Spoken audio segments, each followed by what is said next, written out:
Welcome back to our channel. Ngayong araw, pag-uusapan natin ang isang napakainit na topic na tiyak na makakaapekto sa kinabukasan ng Philippine Coast Guard, ang 3,000-ton offshore patrol vessel o OPV mula sa South Korea na kasalukuyang tampok sa MADEX 2025 Defense Exhibition. Ideal ba ito para sa Pilipinas? Sulit ba ito kung kukuha tayo ng Official Development Assistance o ODA mula sa South Korea? Alamin natin ang buong detalye. Pero bago tayo magsimula, tandaan natin na ang matatag na Pilipinas ay hindi lang nabubuo sa lakas militar, kundi sa maayos na pamahalaan, paglaban sa korupsyon, pagtanggi sa political fanaticism, at paglaban sa maling impormasyon. Unang ipinakita sa publiko ng HJ Shipbuilding at Construction o HJSC ang kanilang bagong 3,000-ton OPV sa ginaganap na MADEX 2025 sa Seoul, South Korea. Ang OPV na ito ay in order mismo ng Korean Coast Guard noong November 2024, na nagkakahalaga ng humigit kumulang 91.7 billion Korean won o nasa 3.7 billion Philippine pesos. Ang target delivery ay sa katapusan ng 2027. Pero ang tanong, ano ang meron sa barkong ito? Tingnan natin ang specifications. Haba, 117 meters. Lapad, 15 meters. Propulsion, diesel engine plus electric motor. Max speed, 28 knots. Operational range, 10,000 kilometers. Endurance, 30 days. May helideck at hangar para sa Sikorsky S-92 heavy helicopter, kayang-kaya ang bigat na hanggang 12,000 kilo. Sa lakit lawak ng features, hindi ito basta patrol boat lang, isa itong full-fledged multi-role offshore patrol vessel. Ngayon, itanong natin, ideal ba ito para sa Philippine Coast Guard? Kung titignan natin ang malawak na exclusive economic zone ng Pilipinas, lagpas 2.2 million square kilometers, napakahalaga na may kakayahan ang PCG na magpatrolya ng malayo, matagal, at epektibo. At dito papasok ang halaga ng ganitong klase ng OPV.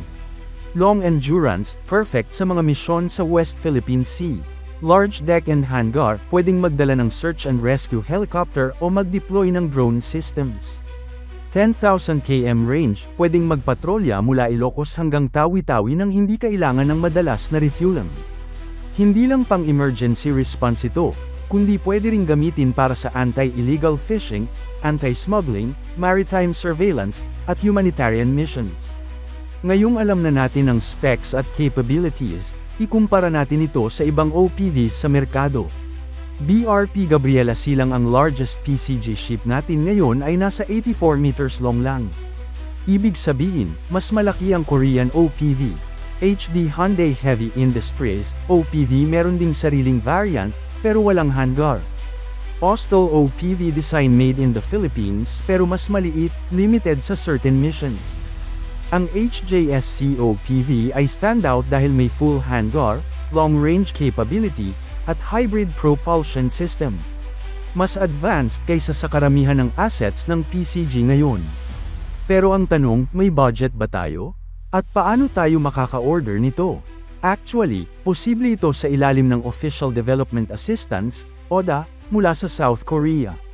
Katulad ng ginawa sa ibang infrastructure at defense projects, pwedeng ma-fund ito gamit ang low-interest, long-term loans na hindi gaanong mabigat sa national budget.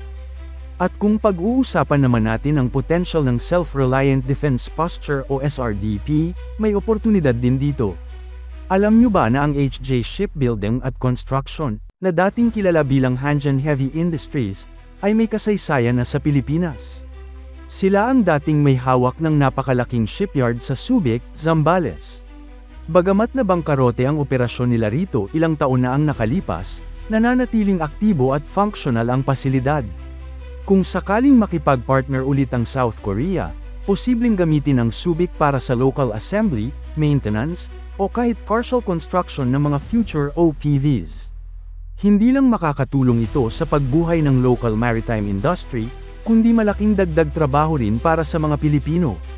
Isa pang mahalagang aspeto na dapat pag-isipan ay ang posibilidad ng local assembly o partisipasyon ng ating mga kumpanyang Pilipino sa ilalim ng Self-Reliant Defense Posture o SRDP program. Kung makikipag-ugnayan ang gobyerno ng Pilipinas sa HJ Shipbuilding o iba pang South Korean shipbuilders, Maaari nating imungkahi na bahagi ng konstruksyon o outfitting ng mga OPVs ay gawin dito mismo sa Pilipinas, lalo na't may kapasidad na ang Cavite Naval Shipyard at Subic Bay Freeport para tumanggap ng ganitong proyekto. Hindi lang ito makakatulong sa pagbawas ng gasto sa logistics, kundi makakapagbigay rin ng trabaho sa libu-libong Pilipino, habang tinutulungan tayong e-develop ang ating sariling shipbuilding industry. Isipin nyo na lang, kung makakabuo tayo ng roadmap kung saan unti-unting lumalaki ang lokal na partisipasyon, mula sa simpleng hull fabrication, hanggang sa weapon systems integration at sensor outfitting, magkakaroon tayo ng tuloy-tuloy na kaalaman, kapasidad, at teknolohiya. Pwede ring pumasok ang mga local maritime defense companies tulad ng PropMech, Metallica Marine, o DMTC sa support chain, either bilang subcontractors o bilang MRO, maintenance, repair, and overhaul, partners para sa long-term sustainability ng mga OPV na ito. Dahil long-term ang serbisyo ng mga ganitong barko, madalas umaabot ng 30 taon o higit pa, napakahalaga na kaya nating i-maintain at i-upgrade ito locally.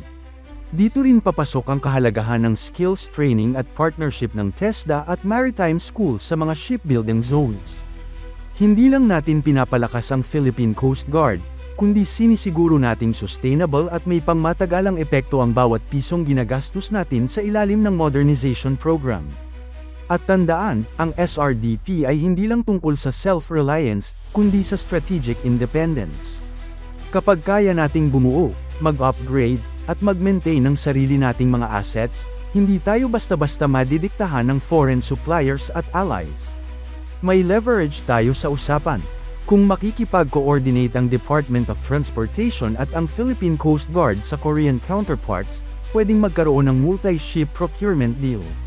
At dahil ginagawa rin ng ibang variants ng OPV na ito ng SKOCEANPLANT, K-Shipbuilding, at HDHHI, may flexibility sa design at delivery. More than just a patrol ship, strategic asset ang ganitong OPV. Bakit? Pwede sa joint exercises with allies tulad ng US, Japan, at Australia. Pwede rin mag-deploy ng medical mission teams sa mga isolated island communities.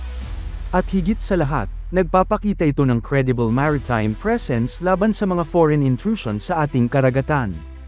Hindi man ito warship, pero sa strategic context, force multiplier ito ng Pilipinas sa peacetime at crisis situations. Sa lahat ng nakita natin, malinaw, ang 3,000-ton OPV ng HJ Shipbuilding at Construction ay isang powerful, versatile, at cost-effective na asset para sa Philippine Coast Guard.